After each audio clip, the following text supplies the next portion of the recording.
Good morning everyone. बेटा हमने ये सेकंड चैप्टर स्टार्ट किया था, भारत में आर्थिक नियोजन, पंचवर्षीय योजनाओं के सामान्य लक्ष्य और 1991 तक की विकास की रणनीतियाँ। ठीक है, इसमें हमने पंचवर्षीय योजनाओं के बारे में किया था, 5 ईयर प्लान्स के बारे में, जो 1951 में स्टार्ट हुई थी। ठीक है, आज हम करेंगे अचीवमेंट्स ऑफ इकोनॉमिक प्लानिंग। कि जो इकोनॉमिक प्लानिंग हुई थी, जो 5 ईयर प्लान स्टार्ट हुई थी, उसमें हमने क्या क्या अचीव किया, हमारे अचीवमेंट्स हैं वो क्या क्या रही। ठीक है, first of all is increase in national income. जो हमारी पंचवर्षीय योजनाएं थी उस दौरान हमारी जो नेशनल इनकम है वो बढ़ी। ठीक है, पहले जो स्टैग्नेंट अर्थव्यवस्था थी, हमारी स्टैग्नेंट इकोनॉमी थी, कि जो इकोनॉमी गतिहीन थी, जो गति नहीं कर रही थी, अब उसको गति मिल गई। और जो पंचवर्षीय योजनाओं की अवधि में राष्ट्रीय आय की औसत वृद्धि दर है वो 5% प्रति वर्ष रही। ठीक है, लगभग 5% है वो राष्ट्रीय आय में वृद्धि हुई। इसमें अलग अलग सालों में दे रखी है आपकी बुक में। जैसे पहली जो 5 ईयर प्लान थी उसमें 2.2% रहा, और जो सेकंड 5 ईयर प्लान थी, ठीक है, फिर सेकंड से लेकर 10th तक सभी में जो विकास दर है या डेवलपमेंट रेट है वो 5% रहा। लेकिन 5वीं, 6ठी, 7वीं, 8वीं और 9वीं योजना में इसको अच्छे से अचीव किया गया। कुछ पंचवर्षीय योजनाएं थी वो ऐसी भी थी जिसमें हम अपनी नेशनल इनकम को नहीं बढ़ा सके। 10वीं योजना में विकास दर है वो 7.6% हो गया, और 11वीं योजना में 7.5%, 12वीं योजना में 8%। ठीक है, तो इस तरह से जो काफ़ी हद तक, जो अगर हम देखो 1951 से अब का कंपैरिजन करें 2020 का, तो हमने काफ़ी कुछ अचीव किया है। लोगों की राष्ट्रीय आय बढ़ी है, इंफ्रास्ट्रक्चर बढ़ा है, ठीक है, एग्रीकल्चर में ग्रोथ हुआ है, डेवलपमेंट हुआ है, और इंडस्ट्रीज में डेवलपमेंट हुआ है, सब चीज़ों में डेवलपमेंट हुआ है। तो हम ये कह सकते हैं कि हमारी जो नेशनल इनकम है वो भी इस दौरान इंक्रीज हुई है। ठीक है, second point, increase in per capita income. स्वतंत्रता से पहले प्रति व्यक्ति आय में होने वाली वृद्धि दर है वो लगभग 0 थी, 0 के बराबर थी स्वतंत्रता से पहले, परंतु योजनाओं की अवधि में प्रति व्यक्ति आय में लगभग 3% की वृद्धि हुई है। जो पर कैपिटा इनकम है उसमें भी 3% बढ़ी है। पहली योजना में 2.7% थी, दूसरी में 2.1 थी, तीसरी योजना में कम होकर 1% हो गई। ठीक है, तो इससे क्या है कि प्रति व्यक्ति आय में वृद्धि हुई है, पर कैपिटा इनकम में इसमें वृद्धि हुई है। अब देखो इसमें ना जितने भी अभी तक 5 ईयर प्लान्स हुई हैं, ठीक है, हर एक के बारे में है, तो आप जितना डाटा याद कर सकते हो बेटा। अगर तुम सारा डाटा याद नहीं कर सकते हो, मान लीजिए, क्योंकि जो सेकंड सेम है उसमें डाटा बहुत ज़्यादा है, ठीक है, तो आप यूं लिख सकते हो कि जो सेकंड पंचवर्षीय योजनाएं थी उसमें जो प्रति व्यक्ति आय है वो बढ़ी या कम हुई। ठीक है, जितना याद कर सकते हो याद कर लो, लेकिन जो अपनी तरफ से गलत डाटा बनाकर आपको नहीं लिखना है। ठीक है, जो एक्चुअल में डाटा है वही लिखना है, अपनी तरफ से आपको नहीं लिखना है। या फिर आप ये कह सकते हो कि कम हुई या वृद्धि हुई, अगर आपको डाटा याद नहीं आ रहा है तो। ओके, थर्ड है इसी में increase in the rate of capital formation, या पूंजी निर्माण में वृद्धि हुई। इस दौरान है वो पूंजी निर्माण में भी वृद्धि हुई है। हर देश में अगर हम ये चाहते हैं कि जो इकोनॉमिक डेवलपमेंट हो तो उसके लिए पूंजी निर्माण बहुत ज़रूरी है, कैपिटल फॉर्मेशन है वो बहुत ज़रूरी है। पूंजी निर्माण की दर बचत और निवेश की दर पर निर्भर करती है। अब देखो पूंजी क्या होती है, हम सिंपल शब्दों में जो पैसा है हमारे पास उसको हम पूंजी कहते हैं। ठीक है, लेकिन इकोनॉमिक्स में कि हमारी अर्थव्यवस्था में कितने मशीनें हैं, औजार कितने हैं, फैक्ट्रियां कितनी हैं, इंडस्ट्रीज कितनी हैं, उसको भी हम पूंजी कहेंगे इकोनॉमिक्स में। ठीक है, तो नेचुरल है कि उसके बाद इंडस्ट्रीज है, मशीनें हैं, ये सारी चीज़ें बढ़ी हैं 1951 के बाद। तो इससे क्या हम क्या कह सकते हैं कि increase in rate of capital formation, कि पूंजी निर्माण की दर में वृद्धि हुई है।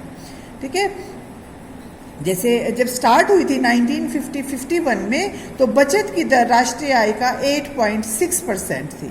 ठीक है, फिर पहली योजना के अंत तक ये 12.3% हो गई। जो 8.6 थी वो बढ़कर कितनी हो गई, 12.3% हो गई, और 11वीं तक आते आते ये 31.3% हो गई। ठीक है, तो इससे हमें क्या पता चलता है कि जब पंचवर्षीय योजनाओं की अवधि थी उसमें हमारी कैपिटल फॉर्मेशन है वो बढ़ी है। Fourth, institutional and technical change in agriculture. ठीक है, अब जो हमारी कृषि पिछड़ी हुई थी, हमने पिछले चैप्टर में सारा पढ़ा है एग्रीकल्चर के बारे में। ठीक है, तो जो कृषि पिछड़ी हुई थी उसमें भी बहुत ज़्यादा सुधार हुआ। जो पहले जमींदारी प्रथा थी, ठीक है, या महालवाड़ी प्रथा थी, उसको समाप्त कर दिया गया। मीडिएटर या मध्यस्थ होते थे जो किसानों का, जो छोटे किसानों का हिस्सा ले जाते थे, ठीक है, उनको समाप्त कर दिया गया। अब क्या करते हैं, किसान सीधा मंडी में जाकर अपना सामान बेचते हैं, बीच में कोई मीडिएटर नहीं होता, बीच में कोई दलाली नहीं होती। तो इस तरह से धीरे धीरे कृषि में संस्थागत और तकनीकी परिवर्तन हुआ है। उसके बाद है डेवलपमेंट ऑफ इंडस्ट्रीज, उद्योगों का भी विकास हुआ है। योजनाओं के फलस्वरूप औद्योगिक क्षेत्र में भी काफ़ी सफलता मिली है। देश में आधारभूत और पूंजीगत उद्योगों जैसे लोहा, इस्पात, मशीनरी, खाद, रसायन, ठीक है, इनमें काफ़ी विकास हुआ है और सार्वजनिक क्षेत्र का विस्तार किया गया है। अब अगर हम मेन उद्योग ले, जो हमारे उपभोग उद्योग हैं, जो कंजप्शन इंडस्ट्रीज है, जो हमें डेली नीड की ज़रूरत होती है, जो हमें, उसमें देश है, हमारा देश है वो सेल्फ डिपेंडेंट हो चुका है। ठीक है, भारत की अर्थव्यवस्था संसार की 10वीं औद्योगिक अर्थव्यवस्था बन गई है। अगर इंडस्ट्री के मामले में देखें तो पूरे वर्ल्ड में इंडिया का कौन सा नंबर है, 10th, जो कि बहुत अच्छी रैंक है।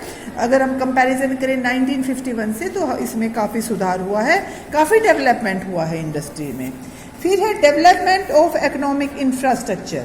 ठीक है, पहले से जो इंफ्रास्ट्रक्चर है उसमें भी काफ़ी सुधार हुआ है। इंफ्रास्ट्रक्चर में क्या आता है, इसमें आता है बेटा ट्रांसपोर्ट, ठीक है, और कम्युनिकेशन, मीन्स ऑफ कम्युनिकेशन, सिंचाई आती है, बिजली आती है, इलेक्ट्रिसिटी, ये सारी चीज़ें हैं वो इंफ्रास्ट्रक्चर में आती है। पक्की सड़कें हैं, ये आता है। ठीक है, क्योंकि इनके बिना किसी भी देश का विकास नहीं हो सकता। अगर आपके पास यातायात और संचार के साधन नहीं है, आपके पास कम्युनिकेशन के साधन नहीं है, तो आप उद्योगों में जो सामान बनाते हो या कृषि में जो सामान बनता है, उगाया जाता है जो फसल, उसको आप कैसे बेचोगे। ठीक है, उसके लिए हमें यातायात के साधन चाहिए।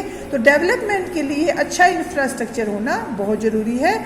और जो ये हमारे फ्लाईओवर बनते हैं, ये भी इंफ्रास्ट्रक्चर में आते हैं। तो पहले से काफ़ी, जैसे रेल है, पहले ना के बराबर थी, अब रेल नेटवर्क है बहुत अच्छा हो चुका है। ठीक है, इसी तरह से जो बिजली उत्पादन की क्षमता भी 2300 मेगावाट थी पहले, अब कितनी है, 3,44,718 है। तो कहने का मतलब है कि इकोनॉमिक इंफ्रास्ट्रक्चर में काफ़ी डेवलपमेंट हुई है। फिर है development of social infrastructure. Social infrastructure है उसमें भी काफ़ी डेवलपमेंट हुई है। मृत्यु दर है वो पहले 2017 में 6.4% रह गई थी। अब देखो, जो पॉपुलेशन है वो पहले हमारे देश की पॉपुलेशन बहुत कम थी 1951 में। ठीक है, उस टाइम जन्म दर तो बहुत ज़्यादा थी, बहुत बच्चे होते थे, एक एक परिवार में 10-10 बच्चे होते थे, लेकिन फिर भी पॉपुलेशन कम थी। अब एक एक दो बच्चे होते हैं तो भी पॉपुलेशन ज़्यादा है। ऐसा क्यों? क्योंकि उस टाइम पर जो डेथ रेट थी वो बहुत ज़्यादा थी। अगर 10 बच्चे होते थे तो उसमें से 2 या 3 ही जीवित बचते थे, क्योंकि हमारे पास मेडिकल फैसिलिटीज़ है वो नहीं थी। ठीक है, और अब क्या है, 1-2 बच्चे होते हैं वो सही रहते हैं, क्योंकि हमारे पास बहुत अच्छी मेडिकल फैसिलिटीज़ हैं। तो इसमें भी सामाजिक आधारित संरचना में भी बहुत सुधार हुआ है, पहले से वो बहुत अच्छी हो गई है। जो बड़ी बड़ी बीमारियां थी, जैसे मलेरिया है, चेचक है, पोलियो है, इनकी दवाई बनी। ठीक है, इन पर काबू पा लिया गया। शिक्षा का विस्तार हुआ, स्वास्थ्य सेवाओं में वृद्धि हुई, गाँव में हॉस्पिटल खोले गए।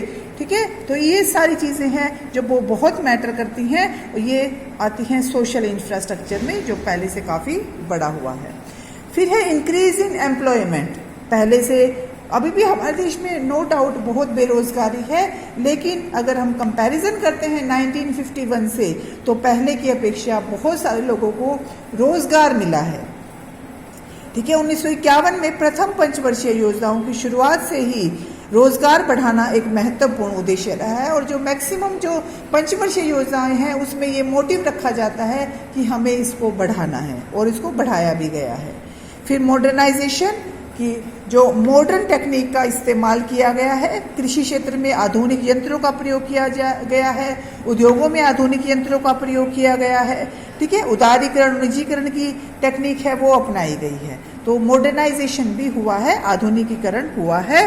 और इसका जो लास्ट पॉइंट है वो है self sufficiency and self reliance. हम काफ़ी चीज़ों में आत्मनिर्भर हो गए हैं, हमें पहले बाहर से मंगवानी पड़ती, जैसे खाद्यान्नों में हम आत्मनिर्भर हो गए हैं, ठीक है। अब जैसे जैसे हमारे देश की पॉपुलेशन बढ़ रही है तो हमें ज़्यादा अनाज की हर चीज़ हमें ज़्यादा चाहिए पहले से, तो उसमें भी हम काफ़ी हद तक है वो सेल्फ डिपेंडेंट हो गए हैं।